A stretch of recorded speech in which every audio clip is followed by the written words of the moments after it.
and welcome back into the shop for part 2 of working on this cherry entry cabinet. Now, for the last hour or so, as you saw in the intro, I was scraping all of the glue and sanding everything down. And now that all of this is done, we can now begin working on the doors as well as the drawers. So off camera over the weekend, I actually did start on the doors, but I did not actually do them right. And let me show you really quickly what I messed up on. So I had all the parts cut out, right? I was thinking that I could cut this piece and this piece, as well as those because it's a mirror image, and follow that same arc. But unfortunately, this did not come out very pretty.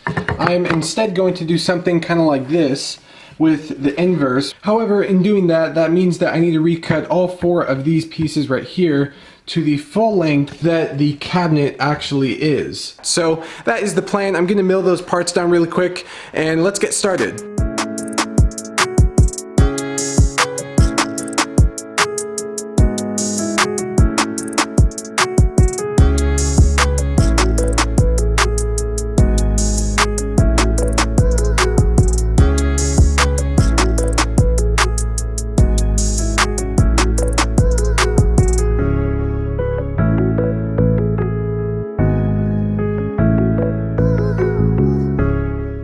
So now that we have these 4 pieces recut, now I need to go ahead and cut these, the cross members, to their final length. So I had to go dig in the scrap bin for the scraps that were the offcuts to these, and I'll be able to put these right here. I'll probably tape them on, and then get a square cut off of right here, just like a regular, cross cut. So I think that should work good.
That out, you guys. That is a monster, almost 2-inch thick cherry top. This thing is gonna be so cool when it is done. That I think is pretty cool. It took a little bit more effort to find a board that was actually gonna make up that entire width with only 2 pieces, but I found it and it worked, so I'm super happy about that. And if you remember from part 1, all of the plywood that I cut down for the side panels over there, this is actually the offcut and it's the perfect size for the bottom. I'm gonna go ahead and cut this down to the final length and then I'll figure out the angles that I need. And that is because, as you've been seeing, this is actually the shape of a trapezoid, and then I'll also have to notch out those inside corners there.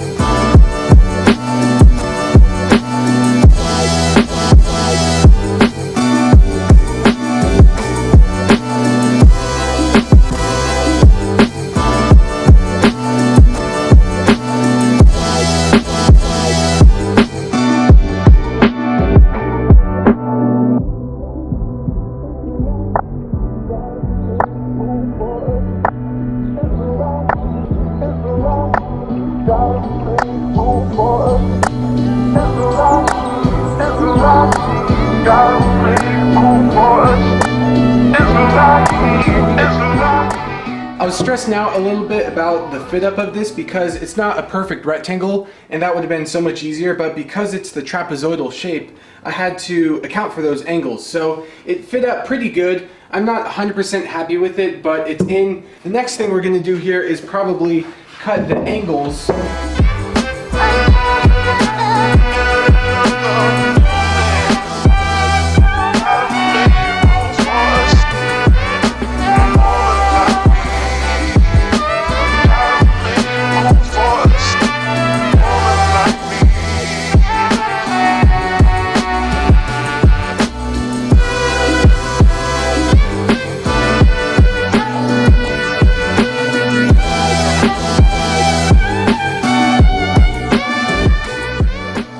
So now that we have our top cut, I'm now working on fitting up the doors.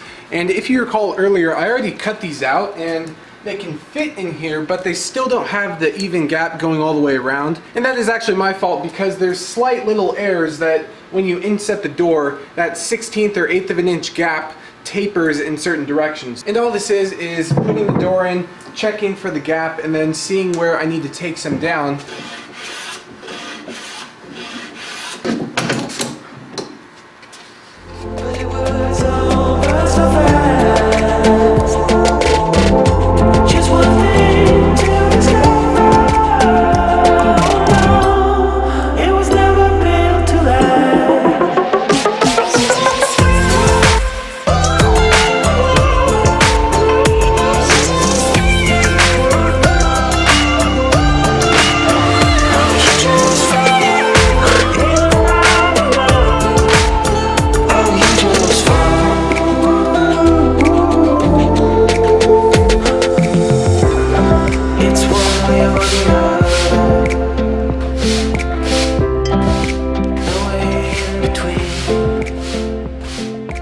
Good morning everyone, it is currently the next day. As you saw in the last couple clips, I cleaned up the entire shop last night, and this morning I decided to carry the momentum forward from yesterday into today. So I'm out here bright and early, it's about 7 a.m.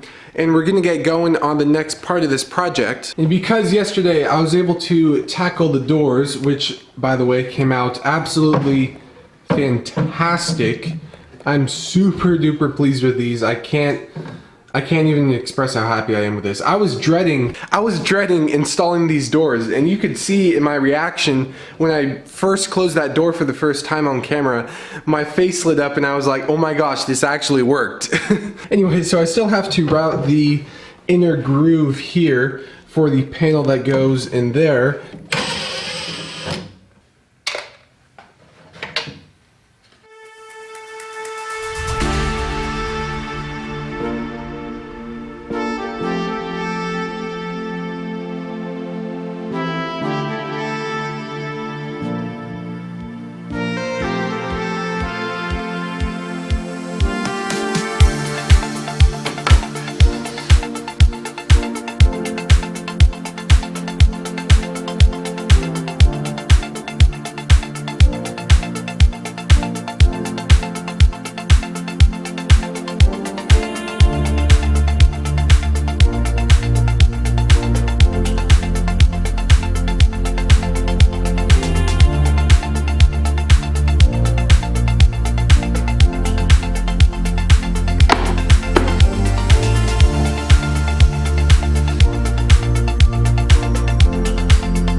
For this, I'm going to be doing, you guessed it, dovetails. I'm going to be doing full-length dovetails in the back, and then in the front, we're going to have half-blind dovetails. We're going to have the continuous grain going from one drawer to the other. So there are plenty of videos that you can go watch on YouTube for dovetails more specifically and in depth if you're trying to learn about it. But for this, I'm just going to bring you along for it and show you what I'm doing.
very important that on the side of the drawers I don't have any finish, because when it's all said and done, if that has finish on it, then it's going to be super sticky and not slide very well.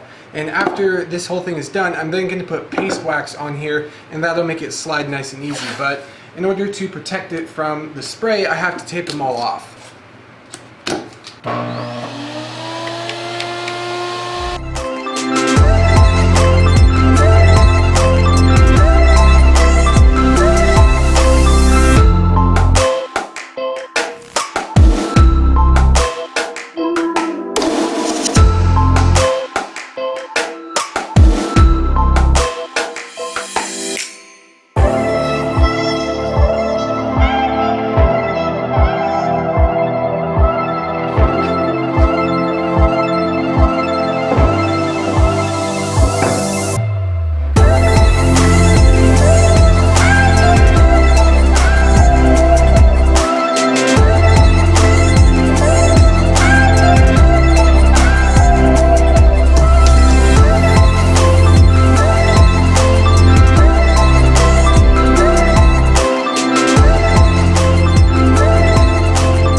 In less than 2 weeks, I can now make something like this. This is honestly incredible. I did not think I would be able to, number one, get it done this fast, and number two, have it turn out this good. I'm super pleased with the way this thing came out. There were so many challenges that I faced with this, and the main one was the fact that the sides of this aren't 90 degrees. That throughout the entire project, up until putting the drawers in, it was a nightmare, to be honest. I didn't show a lot of that on camera. There were so many things that I learned from this, and I can't wait to do something just like this in the future. So if you have any projects you'd like to see me make in the future, you can leave that down in the comments below. If you did like this one, also give it a like. So I think that's all I have for this one, and I will see you guys in the next video.